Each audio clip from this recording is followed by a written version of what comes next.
film. So, I'm gonna be standing here. I think I'm probably gonna sit down. So Do I need to look at the camera? no, you look at me. Why? My mom used to tell me, you better grow up to be smart or funny because you're not good looking. Now you're both.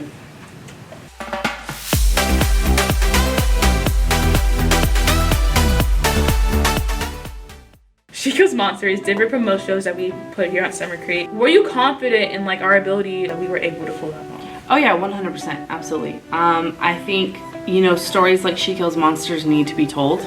We need to see those perspectives. We need to see those shows where, you know, kids are different and they don't know where they belong and they're trying to find their place. For me, LGBTQ stories are also important because if we look at the makeup of not just our school, but especially our theater department, you know, we have a lot of those students in our department and their voices need to be heard. And I think 100% I knew that we had the kids to do it. We had the kids who would love the story and tell the story. So, LOL, your first play at Summer Creek was Over the River. You mentioned you always wanted to do it. What made you believe that you could do it here out of all places? I think a big part of it was just like seeing the different personalities of the students and knowing that they were like different people to work with. Also, this is like one of the first schools I've had where I feel like I had enough kids that I could rely on because I felt like with the 6 parts of the play, I could pull 6 talented actors. And so like just getting to know you guys a little bit and like I think it really helped. And so that just kind of gave me like I think the confidence to do it. Plus like working with you guys for like Urinetown and stuff, I just felt like it was gonna work. Would you say that Urinetown was an ambitious play for our department? In many ways. Yep.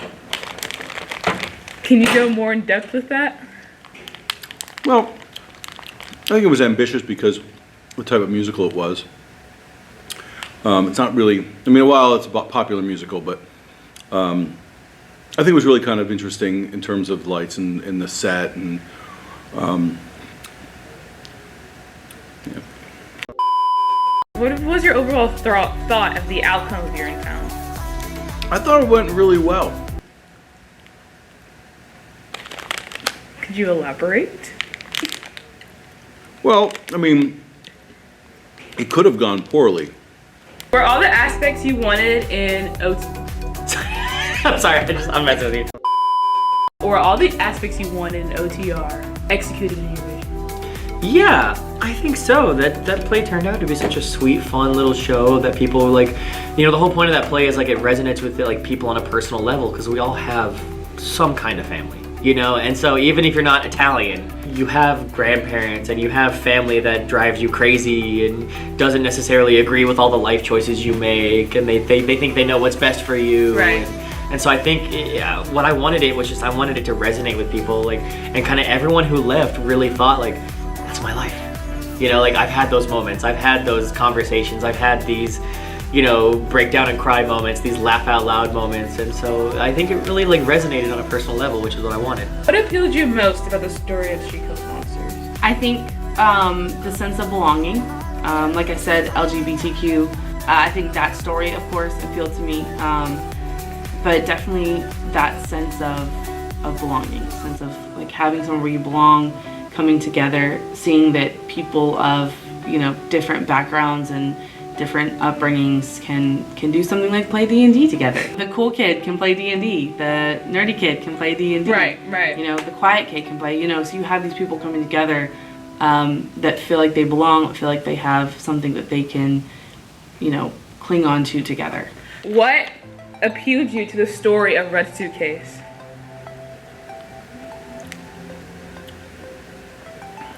I don't know. I don't know because I don't really even like the color red. I'm more of a, I like blue. So. What show gave you the most difficulty? I would say, because, you know, Urinetown was a challenge because I was kind of focusing a lot on choreography and, you know, music direction. So that was a lot, you know, all at once. And then, you know, She Kills Monsters had its challenges, you know, because of bringing everything together, the fight choreography, costumes were a huge, I would say costumes were probably the biggest challenge, of course. And then, you know, Red Suitcase was a time challenge, you know. Okay, yeah. We were crunched on time to put that show together. So Throughout the year, did you challenge yourself in any way when it came to set or? Oh yeah, like right off the bat with Urinetown, I've always wanted to build like a big 2-story set. And I feel like this was my chance to do it in a really unconventional way with building this 40-foot long bridge that had to support people, and we had to throw someone off of it, and like, you know, because I remember when we first had that meeting, like at the end of last year, I came in, I was like, I have some ideas for Urinetown because that's what you told me you were doing. And I want to throw someone off it, and I want to go big. And Dalton and Johnson were just like, yeah, let's do it. And so that was like a really big challenge I had for myself, was like, how can we safely hurl a person off this thing at like, you know, 10 feet in the air and not have them die and not have the audience go, well, that was fake. And so that was a big challenge I set for myself right off the bat. And then, I mean, Over the River was really fun to build because it was like a nice, complete little compact home. And She Kills was really fun and challenging because that was one where I really let Nico kind of step in and take charge. And that was more, I was talking to Nico about the other day, I feel like most of the sets I built with their help, but I think that set was really, they built it with my help. Aww. And so it was really fun getting to build all these different things and doing something different and unique for every show. Or all the aspects you wanted in OTR executed in the movie. Yeah, I think so. So he already answered this question, but after that, there's like a really important question that we all need to hear, and I needed to ask And it. so I feel like that's where like I wanted it to resonate with people, and I feel like every person I talked to that saw it, they were like, "Oh my God, like I've had those moments." They felt it. Yeah, for sure. And they definitely felt it with me because I was your favorite character, right? Sure. I think my favorite out of everybody, I think Sarah just embodied that character so well. And it was things we talked about during rehearsals of like, you all brought different strengths. I don't really like that, so. You're all my favorites in different ways. So I'm your favorite character. Got it. Sure, Summer is my favorite character. It's been recorded. Okay. And his answer didn't really satisfy me, so I asked another. Nice. Was I your favorite character? No comment. I played the 5th. Not acceptable. Yeah, no, I'm sorry. I have to say Chuck became my favorite character. Ugh. Huh? Are you happy, Cole? Huh? She just talked about you for the next like 2 minutes. Dang, gosh. This is racially motivated.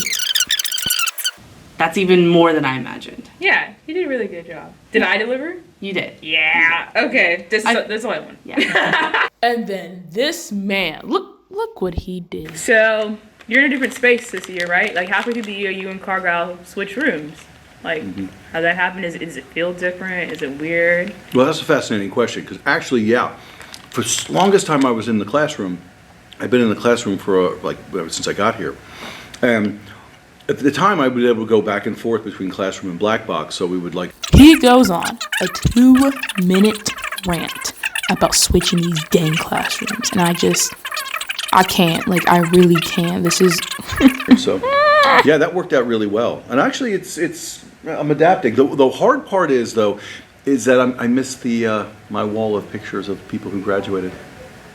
I don't have that anymore. Are you happy with yourself? You happy with yourself, Dalton? So that's a good question. Fascinating. That's what you decide to elaborate on? No, it's fantastic. Yeah. What? Should I not have? I'm sorry. Ask me again. No, it's okay. It's okay. You want to ask me again? We're just gonna move on. Okay. Next question. Next question. Overall, how would you describe your first year here and like the overall season? It's been really fun.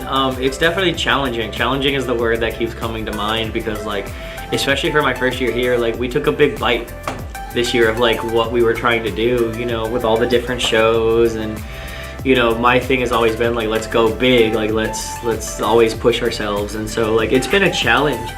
But it's been really fun. I've had a really good time. I feel like creatively I haven't been told no, which is really fun. Like, every dumb idea I have, we're like, well, let's twist it, or let's find a way to fit it in, or let's do it, or and so it's been really neat to just kind of be like, oh, I want to do this. Like, okay, let's do it.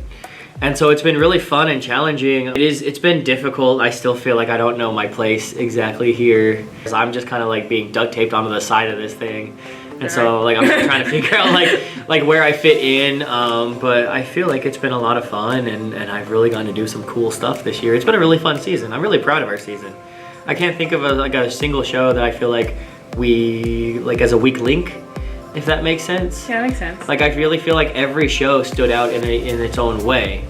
You know, regardless of what that way is. Like I don't feel like there was one show where I was like, yeah, we didn't do so great that show. Like I feel like they were all really strong. Overall, how would you describe this season here at SC Playhouse? Busy. Busy. What was your most memorable part of this year?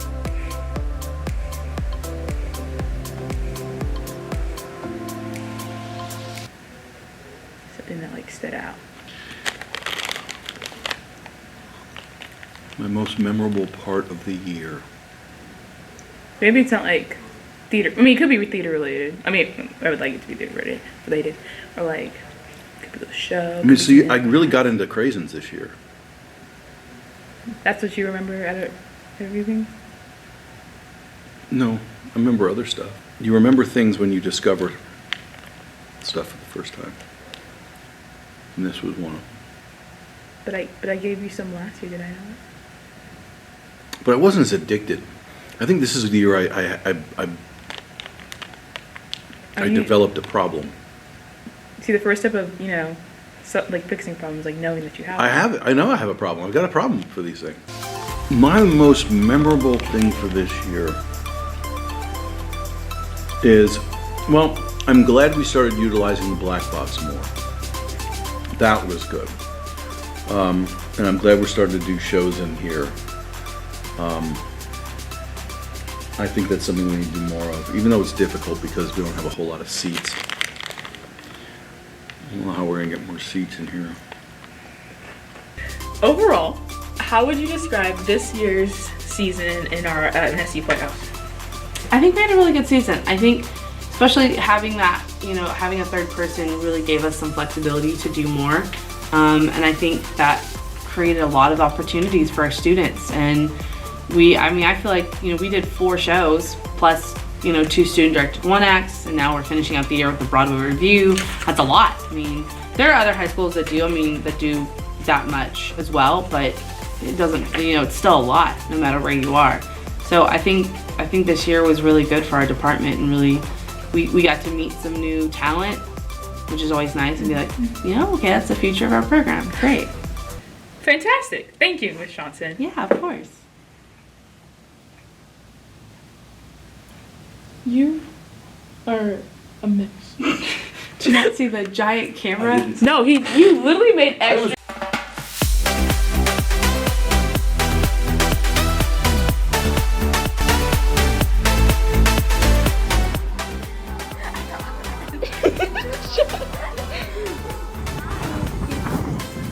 Hey guys, guess what we're doing? Guys, you wanna say hi?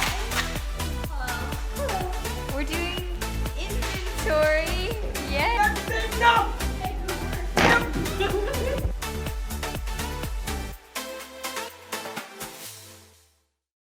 Is there a reason why you like craisins so much? You just have them in here?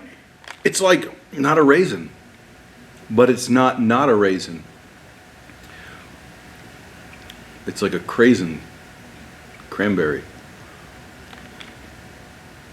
It's cranberry. I don't know. Yeah,